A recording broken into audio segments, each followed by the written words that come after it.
Ya, bismillahirrahmanirrahim. Assalamualaikum warahmatullahi wabarakatuh. Em, saya sendiri kalau ditanya santri ya kebetulan saya santri ya. Kebetulan sekarang saya sebagai pengasuh pesantren Al-Hamidiyah Depok yang juga mengurusi santri.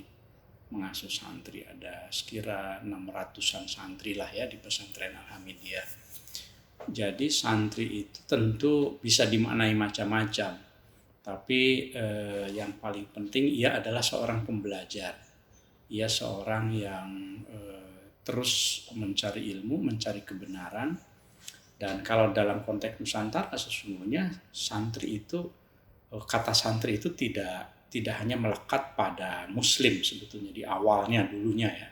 Santri itu melekat pada seorang yang belajar di padepokan, tidak hanya dalam tradisi Islam, tapi juga dalam tradisi agama lain yang sebelum Islam, ada Hindu, ada Buddha, gitu ya. Tapi itu bukan keahlian saya untuk menjelaskan itu. Saya hanya ingin menegaskan bahwa santri itu seorang pembelajar. Nah, kalau ditanya apa yang dipelajari, tentu nilai-nilai. Jadi, santri itu seseorang yang mencoba menginternalisasi nilai-nilai tertentu supaya menjadi kepribadian dirinya. Kalau saya menyebut santri itu ya, jati diri santri itu suka saya jelaskan, santri itu S-nya itu sederhana, berjiwa mandiri. Seorang santri itu, ini kebetulan karena kita kan mau Hari Santri Nasional ya, itu suatu pencapaian loh bahwa di Indonesia itu ada Hari Santri. Itu pengakuan dari negara terhadap eksistensi anak-anak bangsa yang punya komitmen keindonesiaan, punya komitmen kebangsaan berdasarkan pada nilai-nilai yang dianutnya gitu. Tentu nilai keagamaan dalam konteks Islam ya nilai-nilai keislaman gitu ya. Sederhana, berjiwa mandiri. Santri itu kalau di pesantren itu kan penuh dengan kesederhanaan, ketawaduan, tidak bermewah-mewah. Bukan berarti dia tidak boleh punya baju yang bagus, bukan. Tapi ada cara bagaimana memahami baju yang bagusnya supaya tidak menjadi tatoruf, tidak berlebih-lebihan. Dia juga berjiwa mandiri karena kalau santri itu kan sebetulnya melekat pada pembelajar yang tinggal di asrama kan, boarding school kan, itu santri di pesantren ya. Nah, sehingga mereka harus belajar melakukan segala hal itu sendiri gitu. Nah, yang kedua, saya suka memaknai santri itu A-nya itu untuk konteks sekarang khususnya. Itu anti kekerasan. Anti kekerasan, rendah hati. Mengapa? Karena kita tahu bahwa di Indonesia itu kan sangat beragam orang gitu ya, karakter orang, etnis orang, budaya orang, agama orang juga. Kadang-kadang perbedaan itu menimbulkan gesekan. Kalau gesekannya terlalu ekstrim, terlalu keras begitu, maka kadang-kadang itu menimbulkan tindakan kekerasan, baik verbal maupun fisik maupun kekerasan seksual. Kita tahu kan beberapa fenomena kekerasan baik terhadap perempuan, terhadap anak gitu ya. Nah, ini santri itu harus punya komitmen anti kekerasan.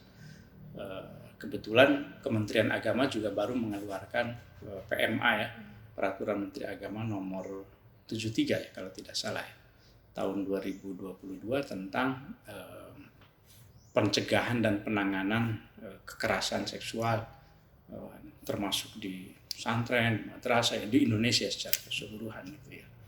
Gitu. Itu santri dalam pemahaman saya, anti kekerasan. Kemudian N-nya itu nalar dan rasa saling melengkapi.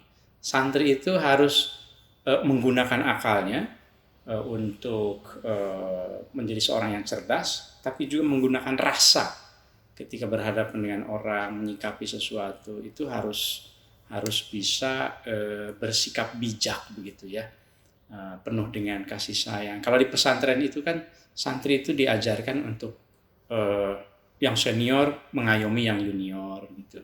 Itu santri dan ini yang diajarkan oleh para ulama kita di Indonesia. Mengayomi juga kepada yang berbeda agama juga. dengan rasa gitu, bahwa tentu mengutip Sayyidina Ali misalnya, bahwa manusia ini kan hanya ada dua. Yang pertama itu saudara dia seagama, yang kedua saudara sebagai manusia gitu. Terus itu diajarkan, itu juga rasa untuk mengasihi sesama sebagai manusia ya. Nah, kemudian saya suka memaknai santri itu, T-nya itu tangguh, berjiwa mandiri, tangguh dan percaya diri.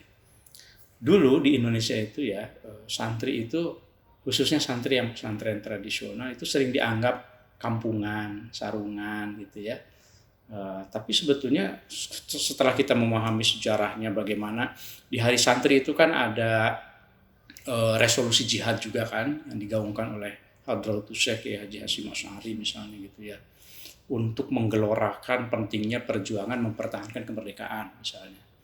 Nah, itu senjata juga tidak ada, hanya doa, semangat begitu, tapi tetap tangguh gitu. Nah, untuk konteks sekarang, di zaman sekarang, anak-anak sekarang menghadapi era milenial, menghadapi hoax, menghadapi apa, itu juga santri itu harus tangguh gitu. Harus tangguh dan percaya dirilah bahwa dia punya kekuatan. Ada santrinisasi di dalam konteks Indonesia itu, maksudnya santrinisasi itu sekarang itu semua aspek kehidupan di Indonesia itu diwarnai oleh nilai-nilai religiusitas dari santri ya. Nah, mungkin dalam konteks ini khususnya Muslim gitu ya, para pelajar Muslim di pesantren. Meskipun santri bisa kita perluas juga, mereka yang tidak mondok di pesantren tapi menganut nilai-nilai ini. Kemudian kalau apa tadi tangguh, kemudian R-nya itu rajin belajar dan mengaji. Kalau anak-anak kita itu ya harus kita tanamkan itu kan, ya harus. Kalau berbicara agama, berbicara sesuatu itu harus argumentatif, harus berdasarkan pada sumber-sumber. Nah, sekarang itu generasi yang milenial yang sukanya instan, itu kalau bicara agama itu kan banyak yang ya mungkin hanya mengandalkan pengetahuan yang dari Google saja barangkali, yang instan dari WhatsApp saja lalu merasa paling tahu. Nah, santri itu dididik untuk rajin belajar, rajin mengaji, membaca tidak hanya ayat-ayat Qur'aniyah, tapi juga ayat-ayat kauniyah, alam semesta. Dan yang terakhir itu, kalau saya suka memaknai santri itu, I-nya itu ikut aturan, disiplin diri.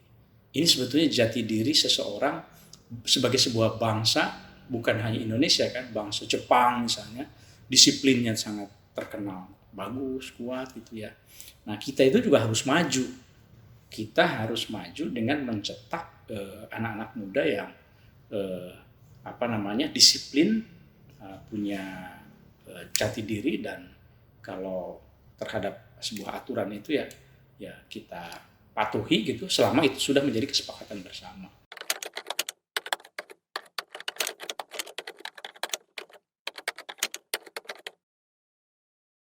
Ya, kalau saya memahaminya sederhana bukan berarti miskin, sederhana bukan berarti tidak punya sesuatu yang bagus ya. Sederhana berarti qanaah. Jadi qanaah itu menerima apa yang ada dan kemudian mensyukurinya. Qanaah. Ini kan masing-masing tingkat sederhana seseorang itu ada kadarnya, ada ukurannya. Ukuran sederhana seorang yang gajinya atau yang kehidupannya itu mungkin ya kecil begitu, mungkin akan sangat berbeda dengan makna sederhana bagi yang mungkin menengah ke atas, katakanlah mobil tersedia, motor tersedia. Tapi selama nilainya dianut bahwa qanaah artinya menerima kemudian mensyukuri, maka ketika rezekinya banyak berarti dia juga harus mengeluarkan lebih banyak lagi dong zakatnya. Hak orangnya 2,5%-nya dikeluarkan gitu ya. Itu bagi saya makna sederhananya itu harus dipahami seperti itu, qanaah gitu ya. Lalu kalau misalnya yang kebetulan berkekurangan atau kurang begitu ya, tidak terlalu banyak rezekinya, ya tetap qanaah itu menerima apa yang ada, kemudian mensyukurinya, tidak menghalalkan segala cara gitu untuk memperoleh apa yang lebih besar yang sifatnya duniawi barangkali ya.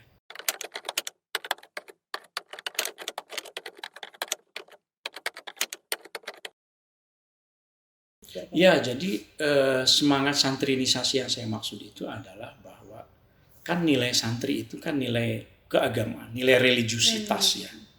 Harus dipahami dalam konteks sejarah di Indonesia. Jadi, mengapa saya menyebut istilah santrinisasi? Dulu di Jawa khususnya itu ada teori pembagian kelompok orang menjadi ada santri, ada priai, ada abangan. Ada muslim abangan yang katanya muslim KTP. Jadi mengakunya muslim tetapi ritualnya itu mengikuti animisme, dinamisme misalnya. Masih mempercayai kekuatan pada keris misalnya atau pada roh-roh leluhur gitu ya. Pada masanya memang ada seperti itu ya di Jawa khususnya, itu mengapa disebut santri abangan atau kejawen misalnya gitu ya. Nah, tapi sesungguhnya ada nilai spiritualitas yang muncul dalam sikap seperti itu. Spiritualitas itu percaya pada sesuatu di luar dirinya. Nah, ketika Islam itu semakin kuat, nilai spiritualnya itu dari Islam. Nah, santrinisasi yang dimaksud itu adalah setiap aktivitas kehidupan sekarang itu di Indonesia, karena Muslim adalah mayoritas, itu banyak sekali diwarnai dengan nilai-nilai keagamaan, nilai-nilai religiusitas. Coba lihat sampai di tingkat kenegaraan misalnya di Indonesia, apa aktivitas yang tidak dimulai dengan doa misalnya. Itu kan santrinisasi sebetulnya. Dulu pakai sarung yang itu simbol dari ketertinggalan kampung, misalnya santri kampung gitu ya, yang kudisan barangkali, itu hanya ada di kampung. Tapi sekarang sarung itu menjadi pakaian istana, pakaian presiden juga, pakaian menteri juga bersarung. Karena sarung kemudian dimaknai juga sebagai kekhasan budaya Indonesia. Nah, jadi segala sesuatu budaya Indonesia itu dimaknai secara spiritual dengan nilai-nilai dari santri gitu ya. Atau kalau mau melihat lagi secara kasat mata gitu, banyak tokoh-tokoh dari pesantren yang sekarang itu kan memberikan kontribusi di tingkat nasional. Mulai dari presiden juga kan, Gus Dur pernah jadi presiden. Menteri-menteri banyak yang dari pesantren juga banyak. Yang dulunya santri gitu, sekarang itu memegang jabatan-jabatan penting yang memberikan kontribusi kemaslahatan. Meskipun mungkin ada juga yang secara moral mungkin bermasalah begitu ya. Tapi itulah dinamika yang kita hadapi sekarang.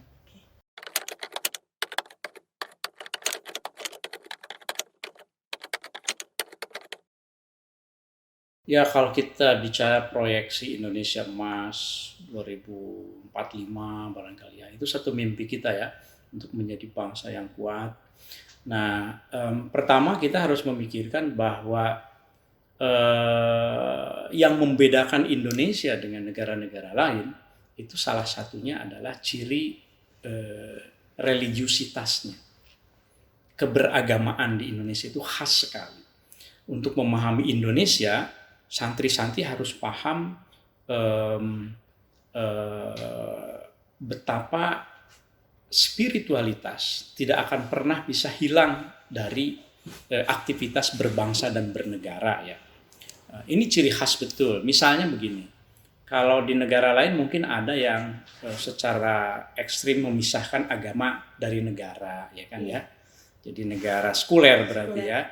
Kemudian ada juga negara lain yang negaranya itu berlandaskan pada satu agama tertentu, agak teokratis gitu ya. Nah, Indonesia itu khas. Ia bukan negara sekuler, bukan negara yang memisahkan agama dari negara.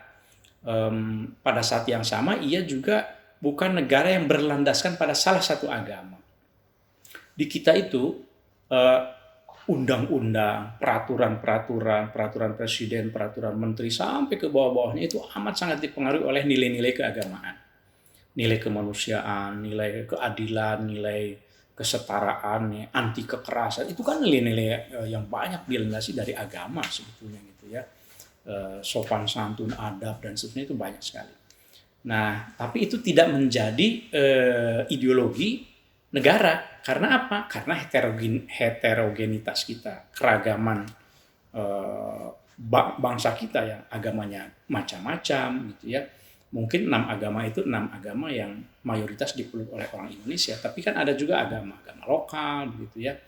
Nah, sehingga dengan tidak berlandaskan pada satu agama saja, maka memungkinkan untuk mengayomi semuanya. Nah, saya kira bagi para santri khususnya menjelang Hari Santri Nasional 2022 ini, pemahaman tentang keislaman, kebangsaan ya, keindonesiaan itu harus mulai dari membangun kesadaran betapa beragamnya Indonesia.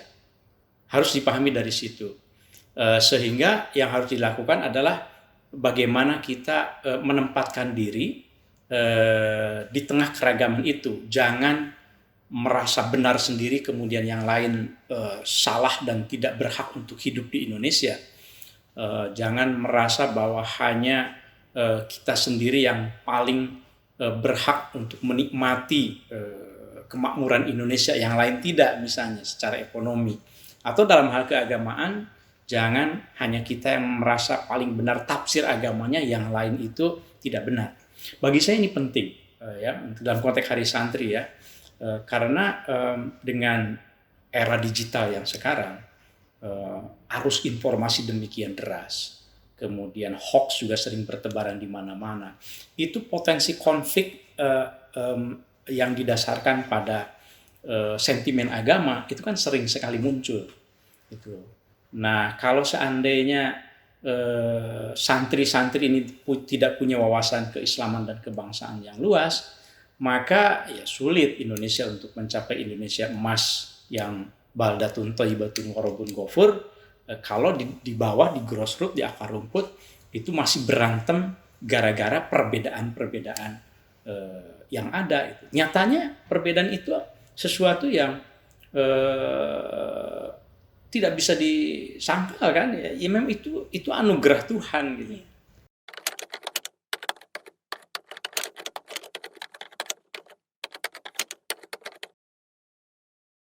Ya, pertama saya tidak terlalu setuju dengan istilah radikalisme dalam konteks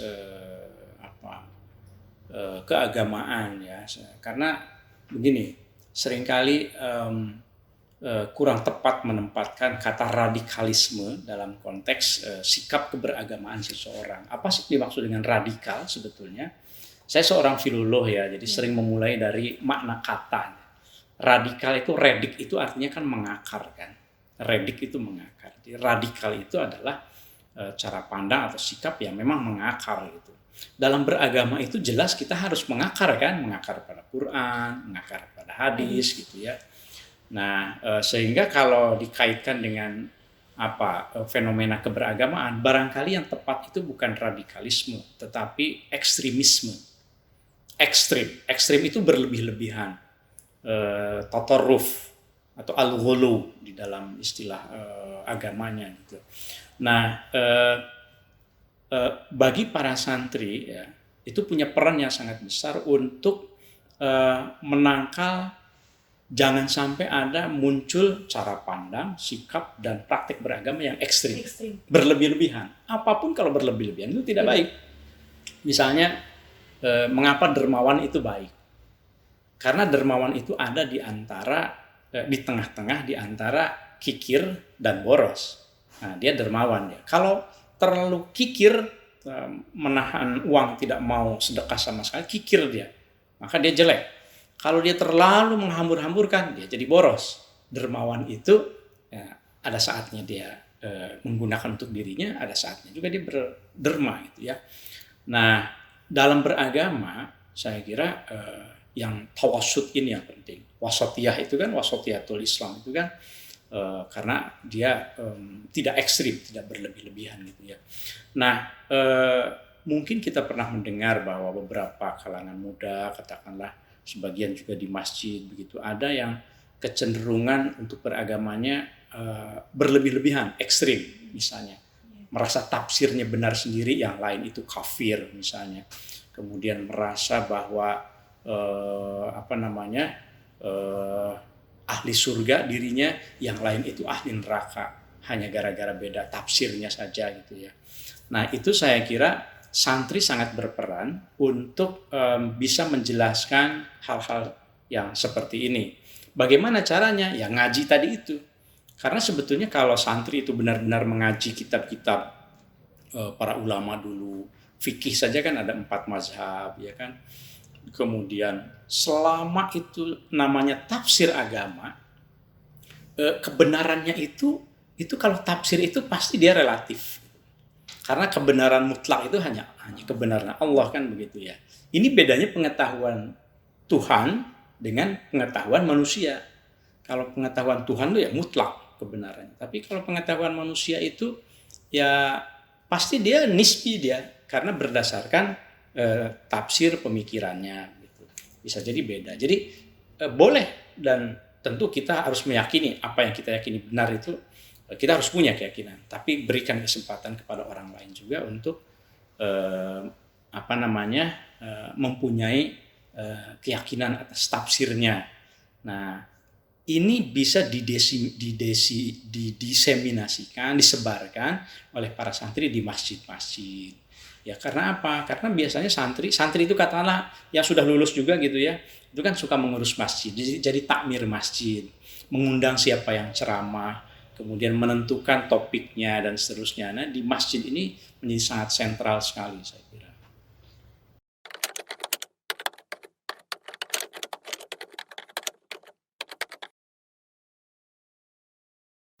Saya kira tantangan santri di era digital itu adalah bagaimana santri menghadapi arus informasi yang bersumber dari sumber yang tidak primer. Jadi sumbernya instan. Itu bagaimana santri itu harus bisa mengembalikan cara berpikir, cara bersikap, cara berperilaku orang, khususnya di dalam merespon isu-isu keagamaan dengan cara selalu melacak sumber informasi. Kan kalau santri itu belajar hadis ya. Dalam hadis itu kalau kita menerima hadis, itu kan kita melacak sanadnya, riwayatnya, rijalul hadisnya, siapa saja sih sebetulnya orang-orang yang meriwayatkan hadis ini, matan hadisnya, sahih atau tidak dan seterusnya. Itu sebetulnya santri sudah sangat terbiasa dengan itu. Nah, itu mengapa ada hadis mutawatir, ada hadis sahih, ada hasan, ada dhaif, ada yang maudhu juga, ada yang tertolak. Karena kalau dalam tradisi Islam bagi para santri, satu informasi itu meskipun baik belum tentu juga itu hadis dari Nabi misalnya gitu ya. Apalagi kalau buruk gitu. Yang baik meskipun mungkin bisa diambil, tapi ada yang tidak berasal dari Nabi juga. Saya nggak tahu, mungkin kalau dalam tradisi tasawuf itu man arafa nafsah faqad arafa rabbah. Barang siapa yang mengenal dirinya, ia akan mengenal Tuhannya. Konon itu hadis, tetapi dilacak sanadnya itu sebetulnya juga ternyata bukan hadis, tetapi isinya baik. Tapi jangan dikatakan hadis. Maksud saya, poin saya adalah melacak originalitas sebuah informasi itu penting. Nah, dalam konteks sekarang, santri punya peran, punya tantangan sekaligus peran ya, untuk menerapkan cara berpikir melacak keaslian sebuah informasi di era digital sekarang. Misalnya sederhananya itu terima pesan di WhatsApp begitu ya, atau di media sosialnya. Itu sebelum menyebarkan ke yang lain, memforward ke yang lain, itu dilacak dulu. Ini benar tidak nih? Fotonya nyata, mungkin kelihatan gambar si A sedang dampingan dengan si B kelihatan. Tapi harus dilacak dulu. Yang pertama itu, ini foto dari mana? Dari siapa? Itu asal usul dulu ya. Oke, ternyata dari si A terima dari si B dari C. Terpercaya tidak yang mengirimkan pertama kali sumber informasi ini, foto ini gitu ya. Kalau sudah, maka yang kedua itu benar tidak si A ini mengatakan apa yang ada di dalam informasi yang kita dapatkan itu. Jadi originalitas dan orisinalitas itu menjadi penting. Makanya saya kalau di media sosial saya suka berpesan dua deh, saya bilang kepada generasi muda kalau menerima informasi. Yang pertama, tanya dari siapa. Yang kedua, benar tidak kejadian itu seperti apa yang kita terima itu. Selama itu bisa dilakukan oleh para santri khususnya, ya santri punya kontribusi yang sangat besar untuk mencerdaskan kehidupan bangsa.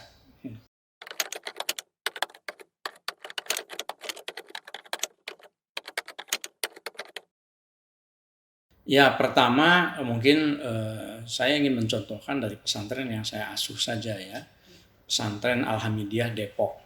Pesantren Al-Hamidiyah ini pesantren yang kami warisi dari pendirinya Kiai Haji Ahmad Syaihu. Beliau itu dulu seorang santri, seorang ulama, juga seorang negarawan. Karena ia juga di bidang politik, pernah menjadi ketua DPR GR zaman Soekarno ya, di Ormas Keagamaan pernah menjadi ketua PBNU bersama Kiai Haji Dahlan Khalid dulu gitu ya.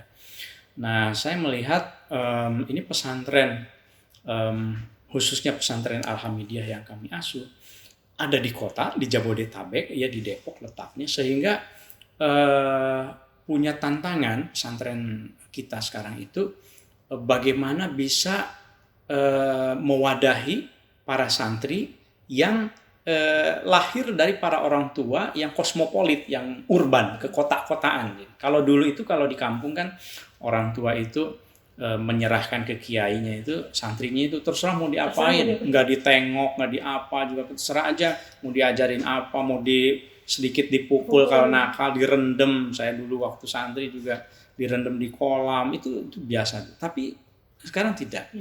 Wali santri di pesantren yang era kekinian, khususnya di kota, itu wali santrinya itu juga demanding, dia banyak tuntutan, kemudian paham HAM gitu ya, paham aturan, paham ada kekerasan sedikit juga protes gitu kan. Mungkin dulu digundulin dikit, kalau dulu digundulin kan biasa. Sekarang mungkin kenapa anak saya begini dan seterusnya. Padahal mungkin dalam rangka menegakkan tata tertib gitu ya. Nah, ini tantangannya. Pesantren sekarang itu harus bisa di satu sisi pesantren harus tetap menjadi lembaga keagamaan Islam yang mempertahankan nilai-nilai lama. Al-muhafadzah ala qadim sholih. Kitab-kitab klasik harus tetap diajarkan. Tentu nilai-nilai Al-Quran itu, yang hadis itu jelas gitu, yang utama gitu ya. Tapi pada saat yang sama, ia juga harus inovatif, dia harus mengadaptasi teknologi. Coba bayangkan santri kalau tidak bawa laptop, itu ketika mengerjakan tugas-tugas yang mengharuskan adanya teknologi digital kan sulit. Tapi kalau santri diberi kebebasan juga megang laptop sehari-harinya, bukan santri dong namanya gitu ya. Ini tantangan pesantren kita. Nah, makanya bagi saya melihat secara umum, secara keseluruhan sebetulnya pesantren di Indonesia itu cukup bisa bertahan menghadapi perubahan zaman. Pesantren itu sangat adaptatif di Indonesia itu. Coba kita melihatnya itu harus melihat misalnya ke negara lain, misalnya di Malaysia atau di Thailand Selatan, di Patani, atau mungkin di negara-negara Arab yang lain ya, yang namanya lembaga pendidikan untuk mengajarkan keislaman itu ketika berhadapan dengan modernitas, ada sekolah yang sistem klasikal, ada sekolah umum harus mengadopsi mata pelajaran sains segala, itu tidak banyak yang bertahan. Di madrasah itu udah tinggal nama, nggak ada boarding school. Di beberapa negara lain itu menjadi sekolah umum biasa saja ya, Malaysia juga ya, dulu pondok namanya kan di Malaysia itu, di Melayu itu, misalnya seperti di Patani di Thailand Selatan, hanya tertinggal ya tempat belajar agamanya saja, jadi semacam surau saja begitu. Tapi di Indonesia ketika ada kurikulum sistem pendidikan nasional diadopsi oleh pesantren, ketika ada misalnya kurikulum merdeka juga diadopsi juga, tapi tetap nilai-nilai dari kitabnya itu tetap bertahan. Nah, ini menurut saya pesantren adalah salah satu kekhasan lembaga pendidikan Islam di Indonesia, yang saya sangat optimis sampai 2045 pun menjelang Indonesia emas itu akan bisa bertahan. Dan terutama bukan soal bertahannya, memberikan kontribusi terhadap keislaman, ke Indonesia dan kemanusiaan. Jangan lupa ya, 3 hal itu ya. Karena inti dari agama itu kan sebetulnya memuliakan harkat martabat manusia. Itu mengapa ada anti kekerasan segala. Kalau kami di pesantren Al-Hamidiyah itu, selain jati diri santri yang tadi saya jelaskan, kita merumuskan sasaran mutu santri itu di dalam slogan santri kitab. Jadi santri itu pertama K-nya itu harus komunikatif ya. Komunikatif itu artinya kalau dia berdakwah ke generasi milenial, dia harus dengan bahasa orang milenial. Itu komunikatif maksudnya. Jadi khotibun nas bi qadri uqulihim kan gitu. Dia juga bisa berbahasa Arab, bahasa Inggris, komunikatif namanya. Kemudian kalau santri kitab ya, I-nya itu inovatif. Teknologi informasi komunikasi dia juga harus bisa. T-nya terbuka yang tadi itu, menghadapi keragaman, menghadapi perbedaan paham, beda agama, itu bagaimana menyikapinya, tidak boleh ekstrim. Sebentar-sebentar kamu kafir, kamu ahli neraka misalnya. Ya, tidak. Jadi terbuka itu open minded, wawasan harus luas begitu. A-nya argumentatif. Kalau bicara agama harus berdasarkan kitab. Nah, itu santri itu benar ngaji kitab makanya kan. Ngaji kitab fikih, kitab tasawuf itu. Jadi ada argumen-argumennya, bahkan ada merespon isu lingkungan misalnya. Ya kitabnya ada dikaitkan gitu dengan isu lingkungan, isu gender, isu kemanusiaan, sekarang isu kekerasan misalnya ya. Betapapun ada di pesantren terjadi kekerasan seksual misalnya, gimana sih sebetulnya kitab-kitabnya para ulama mendiskusikan gitu ya. Kemudian yang terakhirnya itu B-nya itu berintegritas. Walaupun dia pintar, walaupun dia ahli sains, walaupun dia pintar baca kitab, tapi kalau tidak berakhlakul karimah ya bukan santri namanya.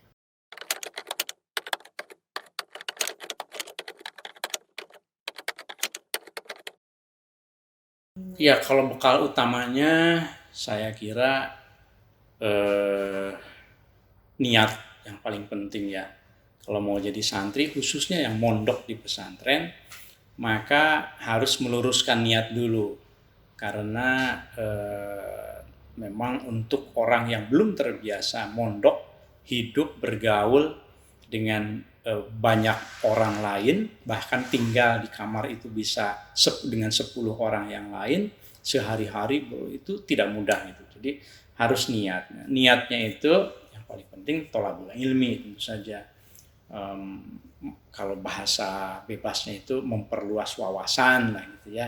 Thalabul ilmi itu mencari ilmu ya, itu kan memang kewajiban kita para santri. Saya kira sudah paham betul bahwa innamal a'malu binniyat gitu. Segala sesuatu itu ya harus niatnya diluruskan dulu gitu. Nah saya kira kalau memang itu sudah dimiliki, maka ketika sudah menjadi santri tentu untuk mendapatkan keberkahan ilmu itu, mendapatkan pengetahuannya, memang kan syarat thalabul ilmi kan nanti kan ya di pesantrennya belajar juga macam-macam syaratnya, termasuk diantaranya tuluz zaman misalnya, waktunya harus cukup panjang. Jadi tidak bisa belajar hanya pengen sehari semalam misalnya, harus sabar gitu. Juga harus mengikuti irsyad ustaz, jadi mengikuti arahan petunjuk dari guru gitu.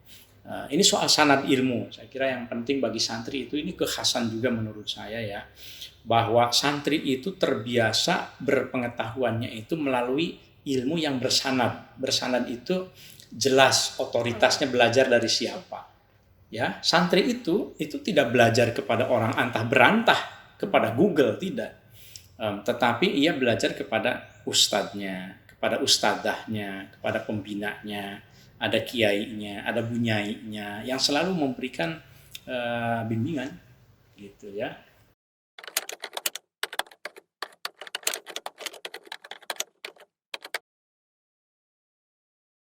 Ya, akhlak itu kan etika ya, moral ya. Jadi saya kira kalau di kalangan santri itu sering diungkapkan sebuah syiar misalnya, innamal umamul akhlaqu ma baqiyat fa in humu dhahabat akhlaquhum dhahab.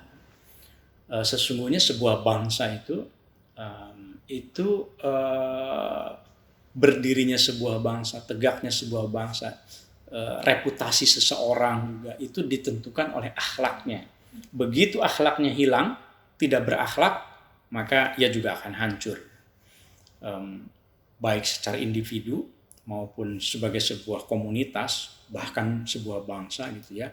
Kalau moral itu sudah hilang, meskipun dia mungkin anak kiai, mungkin anak presiden atau anak pembesar, tapi kalau moralnya hilang, maka ia akan fa'in humud zahabat akhlakum zahabu, maka ia akan terpuruk lah.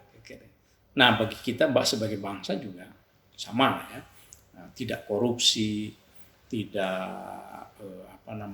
menzalimi orang lain, itu kan bagian dari akhlak. Jadi, akhlak itu kunci saya kira, khususnya buat para santri ya.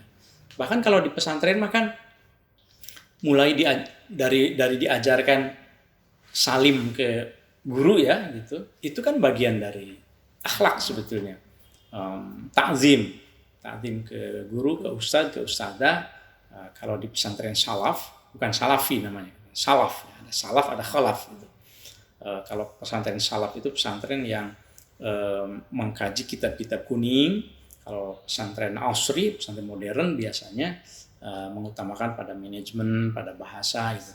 Nah, kalau di pesantren-pesantren salaf khususnya itu cium tangan ke kiai, ke bunyai itu kan sangat kental sekali, menjadi ciri khas. Itu bagian dari ta'zim sebetulnya. Ya.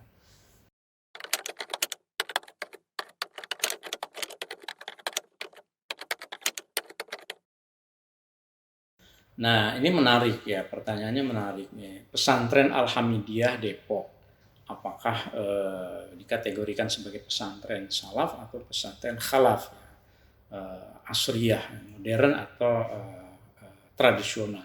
Jadi sebetulnya kalau melihat pendirinya Kiai Haji Ahmad Syaihu, pesantren Al-Hamidiyah itu pesantren salaf, pesantren yang menjaga warisan kitab-kitab para ulama.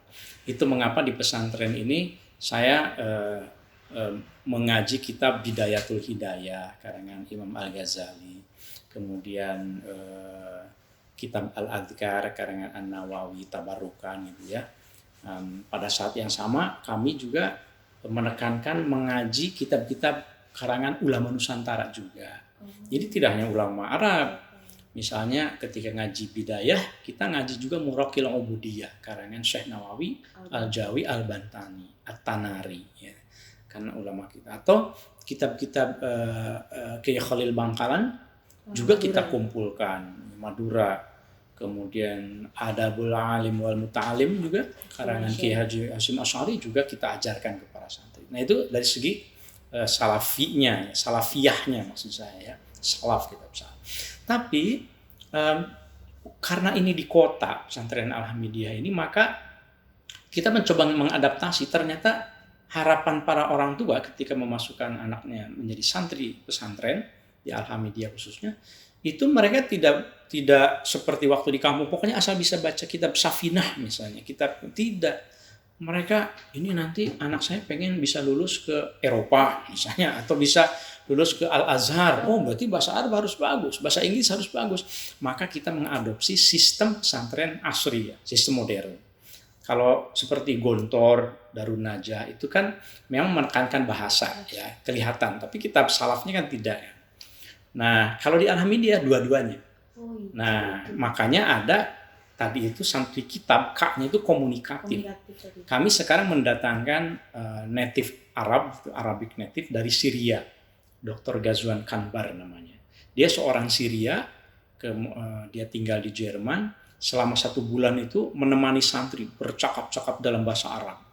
Baik ketika pagi, subuh, siang di kelas, sampai sore ketika bermain, malam mau tidur, itu terus dipaksa berbahasa Arab supaya bi'ah lughawiyahnya terbentuk. Sementara yang Inggris, ada juga yang bahasa Arabnya lemah, nggak apa-apa, masuk juga sini ke pesantren. Bahasa Inggrisnya yang ditekankan. Ketika ada lomba apa yang berbahasa Inggris, dia menjadi dutanya bahasa Inggris. Itu mengapa di pesantren Al-Hamidiyah itu kita menggabungkan antara santri kitab tadi itu dengan STEMI namanya. STEMI itu kan salah satu metode dalam pengajaran untuk ilmu-ilmu sains. sainsnya, teknologinya, kemudian ekonominya, arts-nya, Montessori-nya, math-nya, itu semuanya itu dipadukan, blended. Jadi pesantren Alhamidiyah ini salah satu cirinya adalah blended ya, campuran menggabungkan antara kurikulum salaf dengan kurikulum khalaf yang modern.